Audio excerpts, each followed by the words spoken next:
We welcome you to the Priscilla R. Tyson Cultural Arts Center for our conversations and coffee today on this very first day of the month of, can you believe it? August. I'm Ellen O'Shaughnessy, coordinator of the program. We're delighted to have with us guest artist Inga Smith,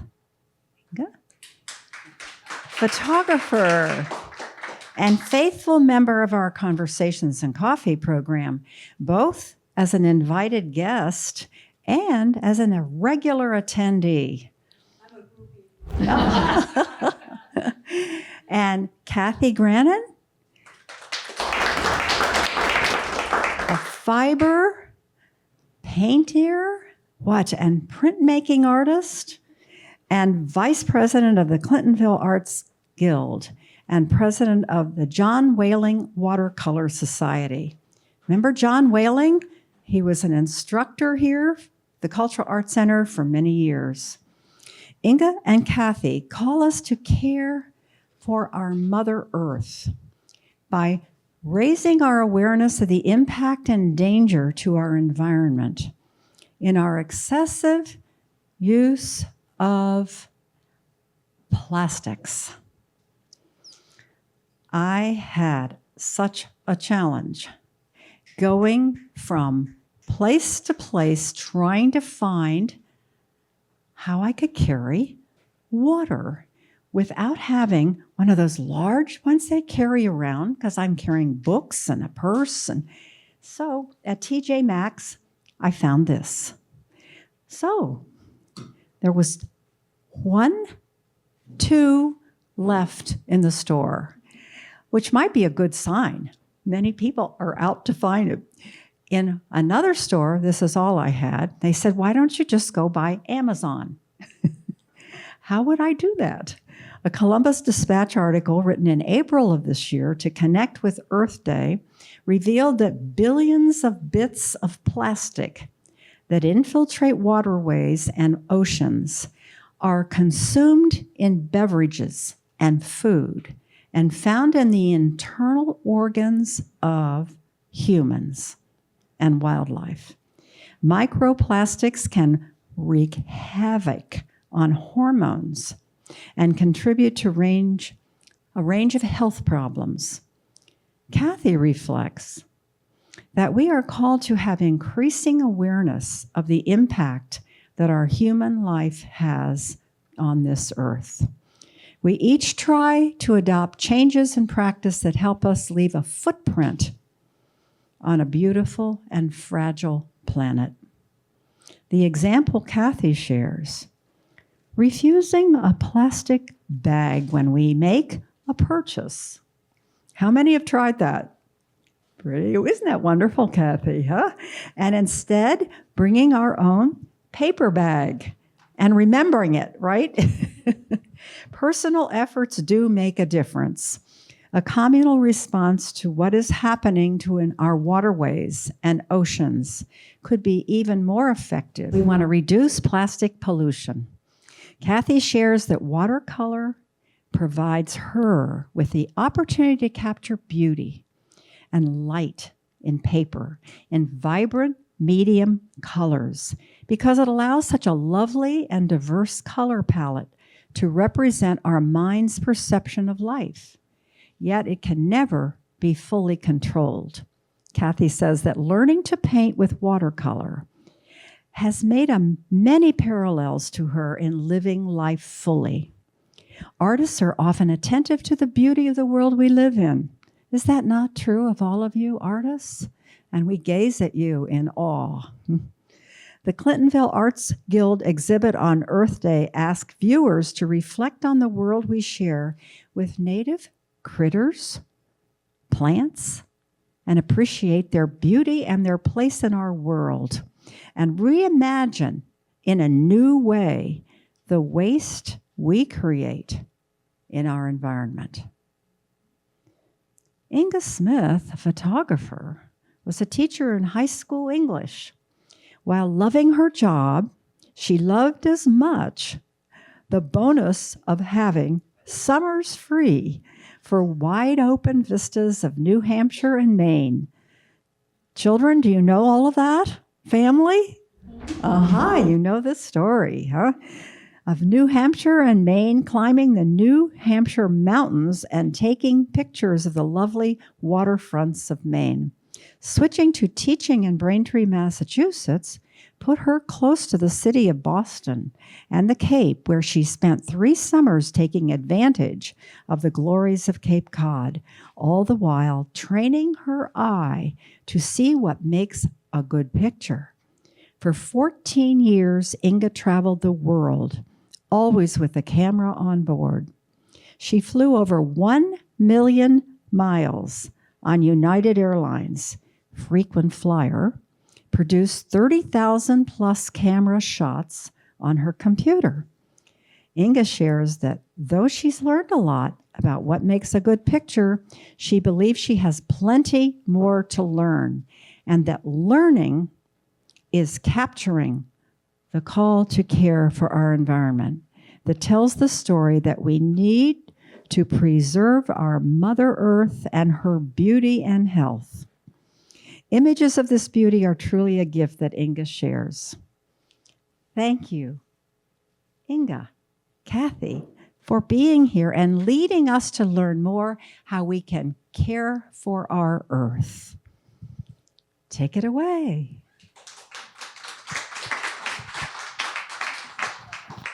Before Kathy begins and we begin the program, I want to call your attention to these 4 pieces of art up here, 2 of which are Kathy's and 2 of which are mine. And Ellen asked us to bring them to show that this is what we do when we're being artisty. And so Kathy's watercolors here and my photograph here and there are just for your enjoyment. They have nothing to do with today's program, so you look at them and forget about them, okay? So I'm going to turn it over to Kathy now, and she's going to run the program. I'm going to do the photography end of it and put in my 2 cents worth when it's appropriate.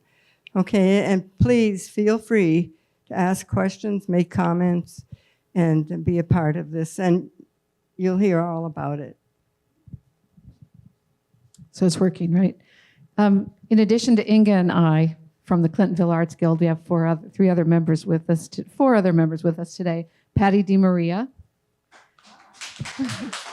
Carolyn Johnson, and Alan and Ann Woods. So the Clintonville Arts Guild is a very diverse group of artists in the Clintonville area, not limited. Oh, and Nancy Kuehl's here today from the Clintonville Rotary. She'll be joining the conversation. We are not limited to Clintonville, but we have a high concentration of members from there. And it's every medium you can think of and then some. And it's always, I learned in our 50th anniversary that it's called the Clintonville Arts Guild because of its diverse mediums, but also because it's an art appreciation group. So we've done a lot of different projects over the years, but this was a really fun one. 2 years ago, the Rotary installed a garden in the Whetstone Park of Roses between the library windows. If you're familiar with the building at all, it's quite a distance from High Street, maybe a couple hundred yards. But the building is here, and then there's this garden space that's kind of walled in with some bricks and shrubs, and then the grass goes out to High Street. So it's kind of a special place, a little bit secluded but visible and cozy, and it's got some seating in it, and people like to go in there and think about things or read or talk on their phones or whatever it is they do that doesn't get done in the library.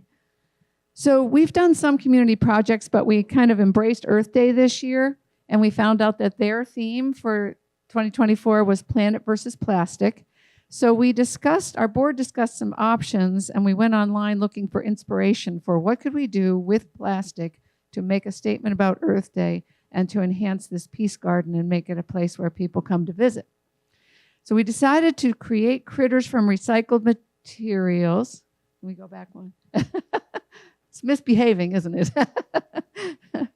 From recycled materials to celebrate Earth Day and to invite viewers into the Peace Garden to appreciate all that's there. The Clintonville Arts Guild began 52 years ago, and it's a storied past, actually. A number of different people from the community came together to create art together and get to know each other and create relationships or friendships around that. And then they started having an annual sale at Inga's house, where she moved all of her furniture out of her house. It's an amazing story, really. Come to our holiday sale in November. That's the expansion of it, and it's our 38th or 9th year without missing a year since I started it in my house. Yeah, when is your sale so big? The second weekend in November. Second weekend of November, 3-day sale, a lot of original art.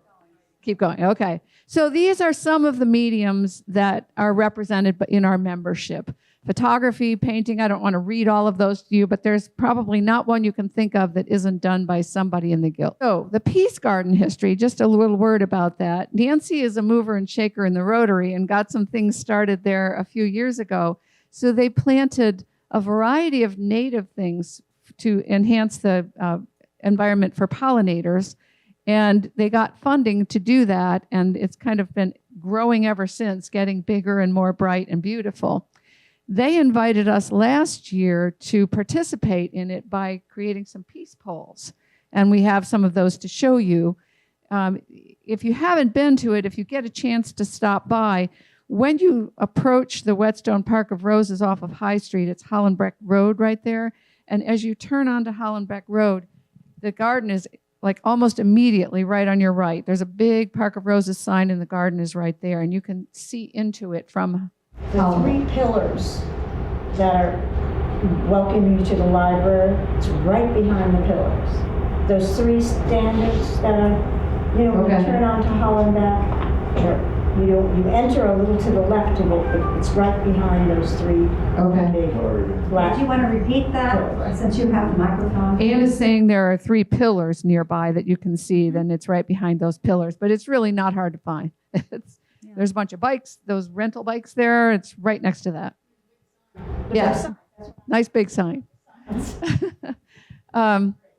So we collaborated and made some peace poles, and we have pictures of those to show you. These are samples of some of the poles. I think there are a total of 17 altogether. There's the original. Okay. And each of these were created either by one person or by a team of people from the guild.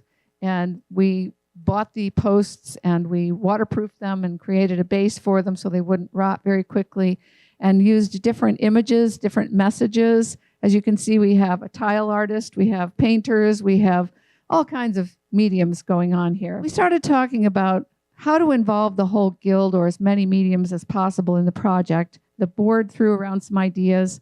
I went on the internet to try to get some images to kind of give it some shape so the board could get a handle on where we could go with that.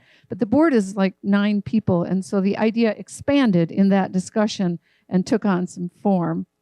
Then we took that to the membership. And right now our membership stands around 80 or 90 people, and presented the idea to them along with some internet inspiration. Not that that was going to be what we were build, just to give it some shape. And then we talked to the Clintonville Rotary about working with them, because they kind of had the initial concept of the garden, but we wanted to work with them and also think about how would we present this to the community once it was installed. And then we went through the process of applying to the Columbus Arts Commission and the Columbus Parks and Recreation Department, because anytime you do an installation of anything on public lands, there are several people that oversee that for quality and safety and all those other good things. So it was an involved process, like a 3-page application, and we had to attach pictures. We had to talk about what we were doing for safety, what we were going to do to prevent theft, what we were going to do to invite the community. And it was fascinating, really. They were really excited about the whole Earth Day idea and carrying that message through art. Next. So this is some of the internet stuff that we found on that kind of inspired people to think outside the box and figure out what they might want to build. These are native critters from largely plastic bags. Engage in native critters. Who did all of this wonderful work? Yeah. Oh, good. It's coming. It's Good. coming. You're going to share these creatures. Now, this guy, also internet inspiration, this fish is actually like 3 stories tall. We had no intention of building anything 3 stories tall in the Peace Garden. But you can see that people are thinking outside the box about plastic, because this is all recycled plastic. Go ahead. We also wanted to round out the critter aspect of it with some flowers. So this was one example in the internet of flowers that were options, but I have to say I was blown away when the flowers arrived. You'll see some pictures. Everything in here is Yes. made out of some reusable thing. And this was our flower garden. And we'll talk a little bit more about the making of these in a little bit, but this is the garden flowers that Kathy's referring to. We had a team of 5 people that signed up for flowers, and what they brought was about 40 flowers on different kinds of stakes and things, and it really livened up the whole display a lot. Next. This was our sign-up sheet. Because again, people were kind of in the dark. Okay, you want me to sign up for a fox? How am I going to do that? And it was a little intimidating at first. I think people had some images from the internet to look at, but we were talking about collecting junk and making it into something, and they're challenged to do that. So we created 8 categories of things, and people kind of took that and ran with it, formed little teams, and in our meeting met in little pockets and discussed what might we need, what might it look like, how can we work together. It was kind of exciting. I have to admit, when this thing was passed around, I must have been in another planet, because it went right over my head, and I thought, I'm supposed to sign up for something? What can I sign up for? And I just got to the last end where it says global in hands, and I said, okay, that sounds like something. Had no idea what I was signing up for, and in a little bit, you're going to hear why I had second thoughts. Well, Inga, is that your globe in hands? It was actually a team of 5 people that made that. Oh, that's beautiful. Yes. Everybody see that? About each of these creation, and several of the people that are here today will help us with that. Next slide. So we got approval, which was very exciting. It took about 6 weeks for everybody to consider everything. We had to go and do a verbal presentation with them. But both Parks and Rec and the Columbus Arts Commission were excited about public art. In fact, there's a lot of movement going on in the Columbus area right now to increase the options for public art, both temporary installations like ours, but also permanent ones. You may have seen some of the ones that hang over High Street downtown, and we're growing in numbers. So we set a timeline. We wanted to have it open for Earth Day, and we got the approval about the 3rd week of February. So we needed to get our butts in gear pretty quickly and start getting teams together and getting materials. Clintonville Rotary came in on it and started planning an opening day and reserving some spaces, lining up some speakers and some vendors. Then we formed the teams according to the sign-up sheet that you saw, and people got a brief chance to talk, and then we started collecting crap. Unfortunately, one picture I neglected to take was the crap. It was an amazing amount of stuff that you can't even comprehend. And it was all dragged into the Community Resource Center out of Kathy's garage. It was kind of neat because the aspect of involving the community became more and more and more apparent as this timeline went along. So members started collecting their own items. We talked about that in our meeting. You know, what do you have around the house that you would normally throw away that's made out of plastic? Keep it. Keep it in a bag. When you have enough, bring it over to my house and we'll make the shopping center in my garage. And so members collected items. They asked their friends and family and other people like school kids to collect things. I went to thrift stores and started looking for structural things that were plastic or, you know, recyclable material. And, you know, all of my neighborhood started going through their bins and looking for things that they could bring to my garage. And I think that happened for other members as well. We got quite a pile of things. We did put a little Facebook post about the project on, and that generated some excitement. There is a Facebook page called Clintonville Freebies. And so people were constantly offering things. And you'll see pictures of some of the materials that, I don't know if any of you have seen the guy who does that car. It's a car with a license plate that says that car, and he's constantly collecting recyclable things and gluing them to his car. So you might see like 1,000 Barbie dolls on the top of his car. So he called me up and said, come over and come shopping. I've got stuff, He gave me like 50 records. He gave me all these different things. So the home shopping network fit in my little one-car garage for a while, and people would come over and pick out things that might help them design their critter. But then, as Inga was saying, we had this construction meeting in our normal monthly March meeting. So we brought as much of that stuff as we could and put it in the meeting room. Yes? What's the most interesting thing that you collected? Good question. That is a really good question. Did everybody hear that question? He said, what's the most interesting thing that was collected? Wow. Yeah, the globe, I didn't bring it because we carried enough stuff today, but the globe actually sat on an old car wheel. And some of the rotten tire was still attached to it. It just elevated it off the ground and made it a little more visible. This piece right here had a wheel underneath it from a car, a rusty old wheel with dead rubber around it.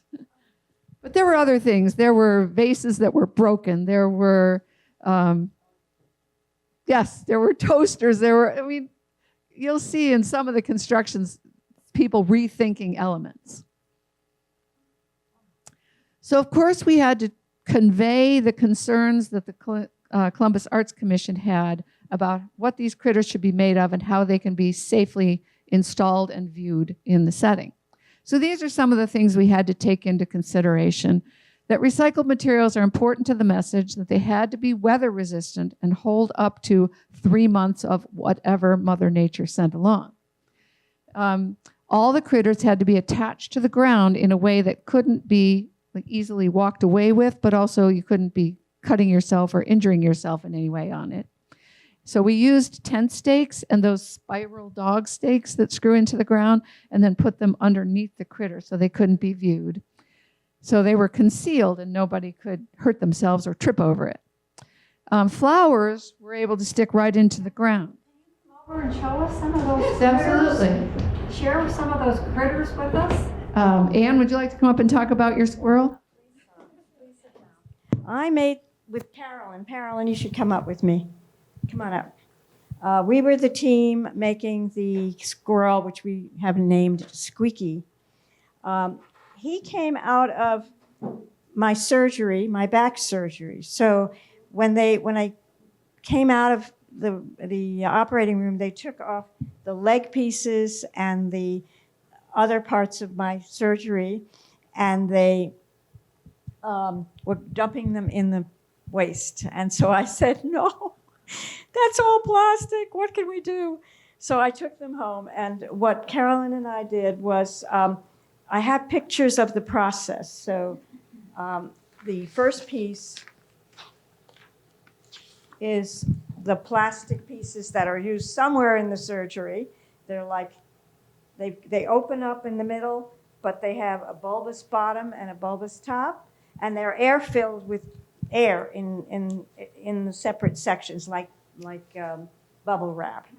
Okay, so we fill that with sand, and then this is what they put around your legs to pump up, your blood in your legs, and there's a tube coming off of it. So Squeaky, he lost one of his legs in the process.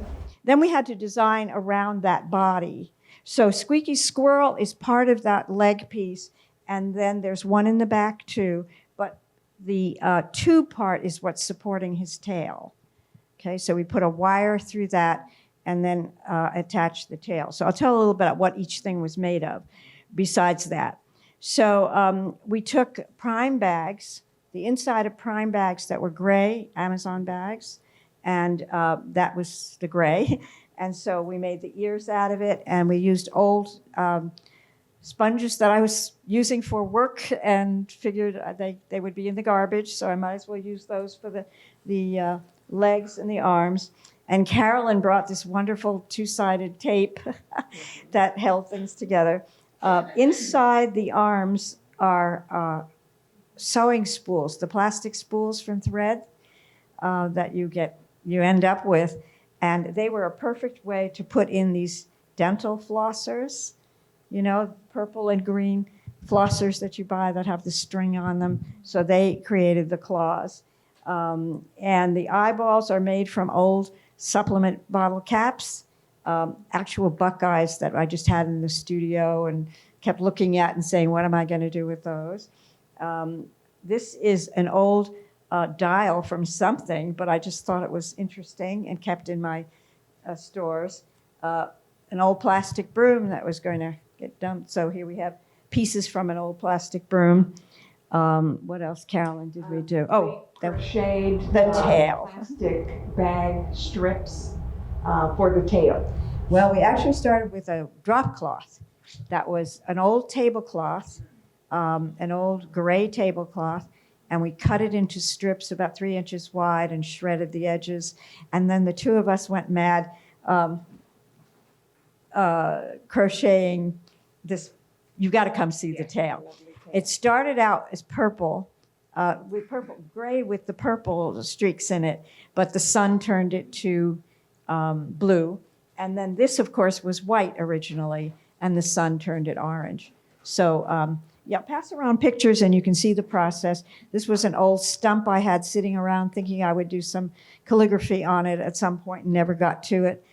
So it gave him, like the tire, a little elevation, and probably gave him a chance to survive a little longer. So anything else we need to mention? I think that was it. I think it was it. Yeah, it was a fun project. Yeah. And every artist needs a helper. I was the helper. And She Ann was is so much. the She made lovely things artist, happen. To make things and happen. Squeaky is just adorable. Oh, thank you. That was wonderful. Next, we have Patty and the raccoon.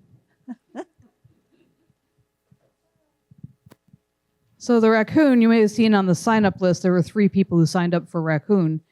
And it turned out that none of us could be in the same place at the same time. So it became a 3-part process. Karen volunteered to build the framework that the raccoon was going to be built on.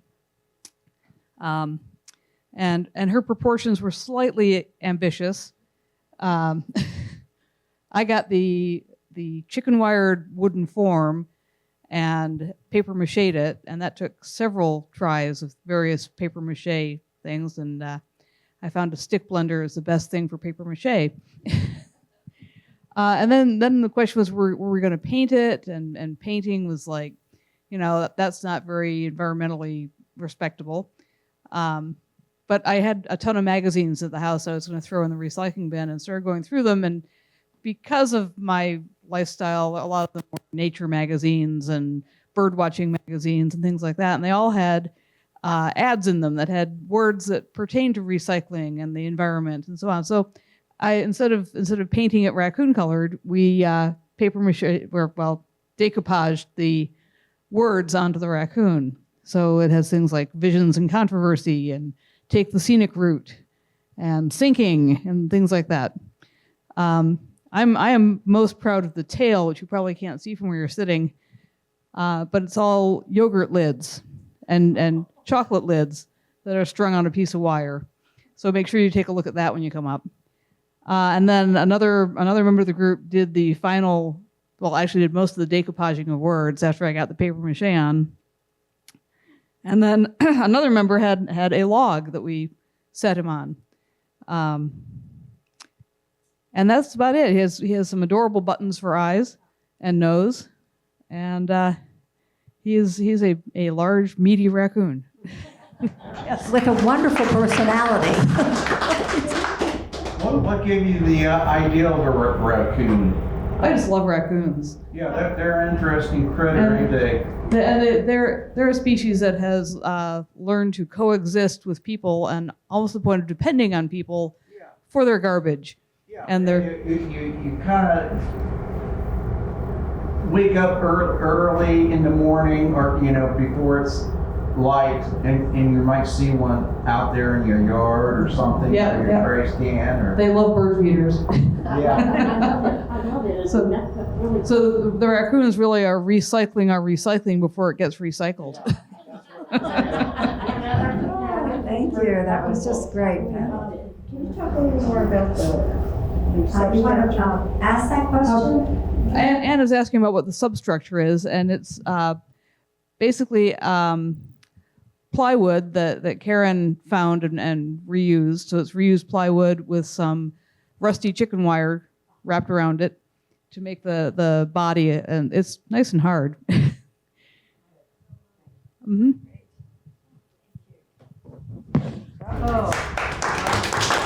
So I want to talk a little bit about these over here, and then Inga's going to talk to you about the globe and hands because she and I were on the team to do that. This was part of the magic of this project for us because we had a meeting where all of these critters were either worked on or finished or created in some way. And people were laughing and joking. People who had never worked together before were on a team and they got to know each other better. It was just the most magical meeting. It was wonderful. So over here, you see a possum. And to me, this is one of the visionaries. This is a little bit of chicken wire, but mostly plastic bags and tin cans and a milk jug. And they put it together and put babies on its back and just really went to town with the possum. Had a good time with it. This is a gray fox. She came over to my home shopping network garage full of stuff and just looked around and went away with 5 or 6 different things and as many different colored plastic bags as we could find. And the next thing I know, this guy's appearing and they're making him together. So it was really fun. Inga, you want to talk about the globe and hands? This was an adventure. Didn't know what I'd signed up for when I signed up for this, but we worked on this at Kathy's. And this is 2 pieces, this is the arms, and this is the globe. And the highlight of this globe was that one morning Kathy went out to look at it, and it had split in half. And we couldn't figure out how in the world it split in half. It was on her Florida room, quiet, nothing happening. So anyway, that required to call in the resources to figure out how to put it back together, and then we had to do more painting on it so that the cracks didn't show. And I say cracks plural because it wasn't just one big crack. There were lots of little cracks. And get this all together. And then this is a separate piece, and it's the hands holding it up. And I'm going to let Kathy talk about how these hands were made because that was quite an adventure. I knew we needed some kind of a form for the hands. So I actually went over to the OSU barns and asked the people who deliver calves if we could have an old pair of gloves for delivery. If you know anything about birthing them, you actually put a glove on that goes all the way up to your armpit and you slide it all the way in and help. So these are old gloves from the OSU barns, and we filled them with old newspapers and plastic bags. And Used gloves? sort of. You wouldn't really want actually used ones, but they were not brand new. We did put a little wire in them for structure so that we could give the fingers some shape, but we had a lot of fun creating those and giving them the right kind of ambiance. And it involved a run to Beachwald Hardware to find another color of blue to make it look real, and it was just one crisis after the other to get this back together, and it weighs a ton. And is that paint there? Yes. I mean, all kinds of, All different colors of paint, different layers of paint. and layers and layers. Oh, it's beautiful. Yeah, make it look like a globe. you know. Yeah, the texture. Bits of paint that were left over from projects, so that was also yeah. I think we only bought one actual can of paint. And you're asking what the structure is. One of our team members had an old Pilates ball. So we formed it around the Pilates ball and then deflated the ball. And actually, when it cracked, it helped us get the ball out. Great, that's wonderful. And you want to talk about the deer? Sure. He's got a broken leg.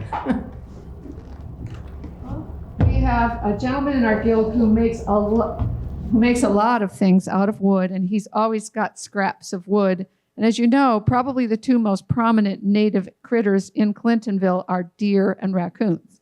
So of course we had to have one of each of them. But this was a team effort.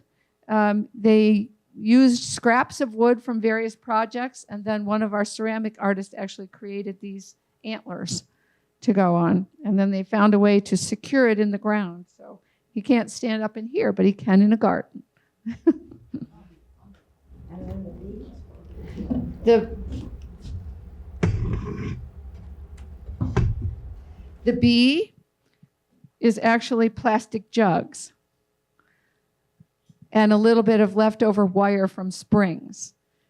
And I think if you can go back and forth, there's a slide of them creating the bee. Those three people had not really known each other before this meeting, and they were having such a good time putting things together and reimagining things. And there's Patty working on the decoupage.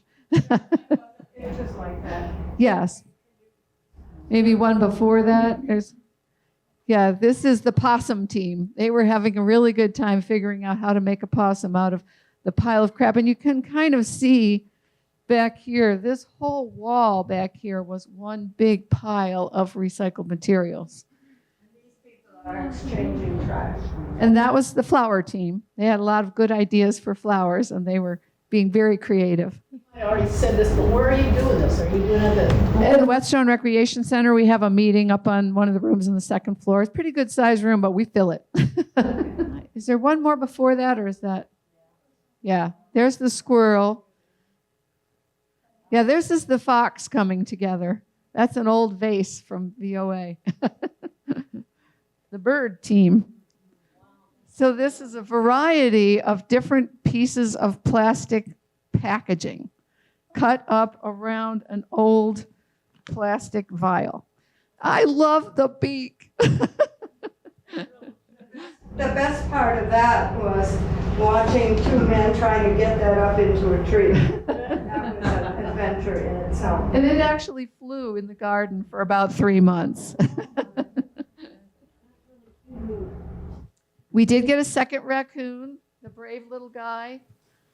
He was mostly duct tape around plastic. And he has suffered in the weather, but he's cute as can be. And of course, he's got tin foil in his hands because they'll eat anything. There's an owl up here. I think we didn't mention him. He's very adorable. Yes. Put him here. Put this back. Okay. So you've seen the pictures of us creating things. And you've seen each of the critters. If we can go to another couple slides down. Yeah, this is our installation. There's the two tallest members of the guild trying to find a way to put that bird up so he can fly. It was quite the adventure. And we had some pretty darn windy storms during the time that this thing was in display. And they all held up well. I was super impressed. You can see some of the flowers in each of these slides. There were flowers around every critter. They brought quite a variety of different things. There's that old wheel.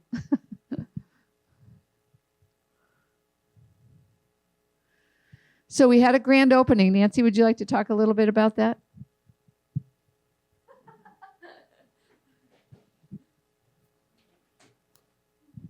Hi, Nancy Kuehl, Clintonville Rotary. I'm Nancy Kuehl with the Clintonville Rotary. I am the incoming president because we're a really tiny club and it just circles around to who's, so it's me. Clintonville Rotary's been around for a number of years, but I think it was 2019, Rotary International started to develop the concept of peace clubs. And I don't know if you're familiar with Rotary, but it is a huge international service organization. And it focuses on many, many important things, women and children's health, education, ending polio, which is making a comeback, and then brought the peace concept into one of the focuses about 2019. And the Rotary immediately said, basically I immediately said, well, we're going to get a peace pole. And then there's this area in front of the library, which was separate from the road and kind of hidden and overgrown and sort of dark and scary. And so we got permission from the Parks and Rec and the library to start this peace garden and take out all this stuff that didn't belong there and start putting natives in. So we're in our third year of the native flowers really taking off. So we had our one international peace pole, and then Kathy, I don't know if we were talking somewhere, came up the idea that we could partner, the organizations could partner, which is what I'm really all about. Like, who can we connect with to accomplish things? And I pretend I'm an artist, and these guys really excite me. So we did the peace pole installation, the art poles last year, and you just started seeing more and more people come in and use that space and enjoy it. Some people sleep there at night, and it's a little more safe and comfortable now. But then this year, for Earth Day, Kathy and the Guild came up with this idea of this art installation, and just so excited about it.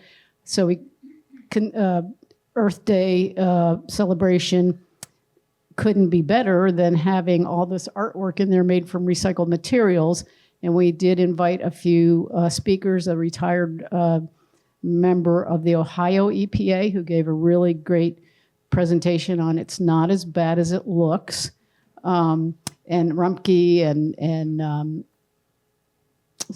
Swaco, a couple other people there, and some members of the community. So again, we're getting the word out that this is the Rotary Peace Park. We're promoting the concept of peace. And when people start thinking about that these days, you're like, oh my God, what can I do? Oh, this is too much. I'll just go have a cocktail.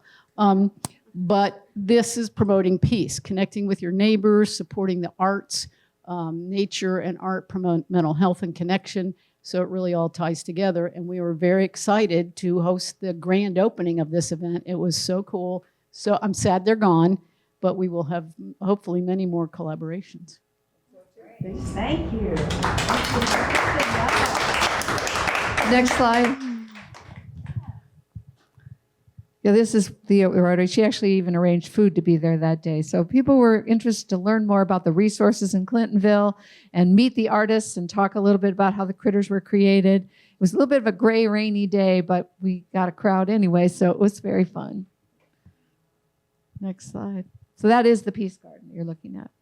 We've had a lot of public response. As you can see, you guys, these critters are easy to fall in love with, and people were very excited to have them in the garden and visit them and see them through the windows of the library. We were published in the Clintonville Spotlight, and we got a lot of community members' feedback. Something that the library, of course, is adjacent to Peace Garden. The library is adjacent to the Peace Garden, or vice versa. And I went in one day just to see how things were looking, and one of the big yellow flowers was gone. I thought, did somebody take it? So I went into the library and said, did anyone by any chance turn in a yellow flower that might have fallen over or whatever? And the young man who was on duty there said, no, but let me, and I showed him a picture on my phone of what it looked like. And he said, I'm going to go out every hour and see if I can find it. He was so excited to be participating somehow with this Peace Garden animal operation. And it turns out that it had fallen over, and Kathy had picked it up to fix it, but I didn't know that. And so he made it a duty for days to go back out and see if that flower showed up, and eventually it showed up, and then he could relax. Inga, speaking of flowers, the way you enter into the environment is a way of photography, and Kathy, you in painting. Tell us what photography, for example, for you, and what it means to you. Is this yours? Yes. Yes. Can people see this? It's a photo. It's Isn't that beautiful? I brought it because I shot that in Tuileries Gardens in Paris in honor of the Olympics. I brought that, but it could be the casting pond in Whetstone Park, but it's not. But that is just an example of what I do when I'm not doing critters. And that picture there is also mine. It's the a picture I took in Provence of some men having a little, I suppose, coffee hour in the morning. I'm assuming that they're there all the time. Just one quick interesting thing about this picture. That there's a gallery on Indianola Avenue that recently had a exhibit that I entered, and they were having artists or poets come and choose a picture to write about it in a poem.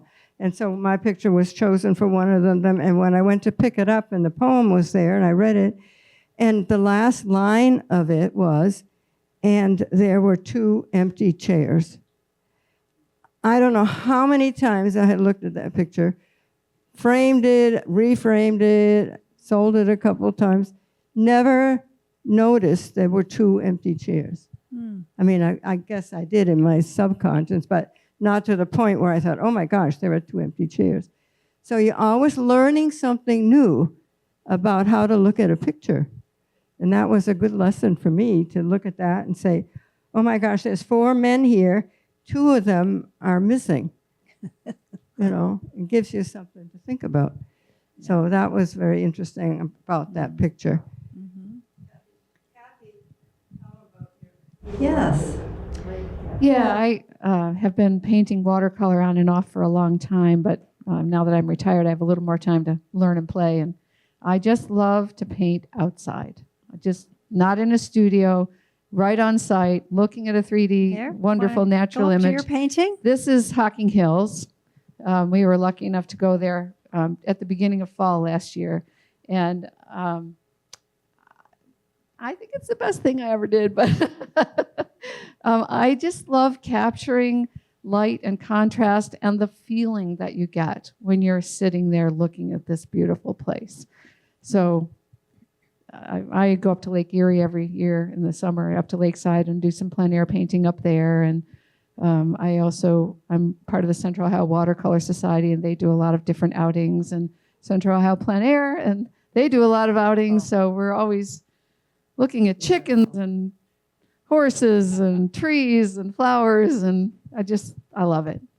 Celebrating Mother Earth, huh? Absolutely. Being in the present. Yes. Oh, that was one of my favorite teachers of all time. Was really good at, this was a guy who was a commercial artist for a living, but by the time I met him, he was retired from that and just painting, teaching.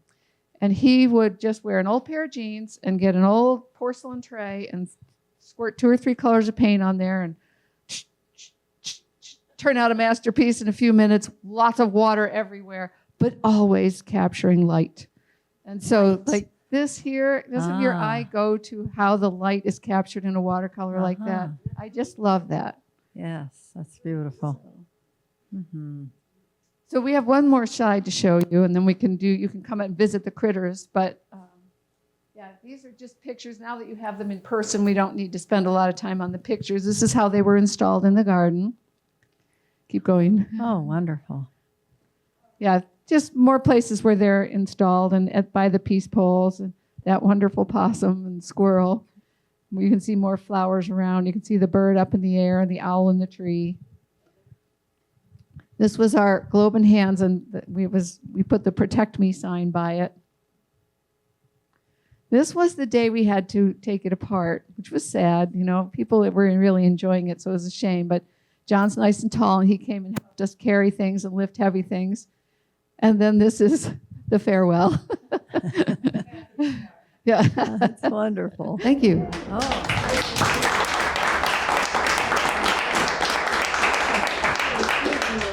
Well, it's a pleasure having all of you here. Feel free to visit. How about family? Any family members want to come forward with any, no reflections? I'll just introduce my family quickly.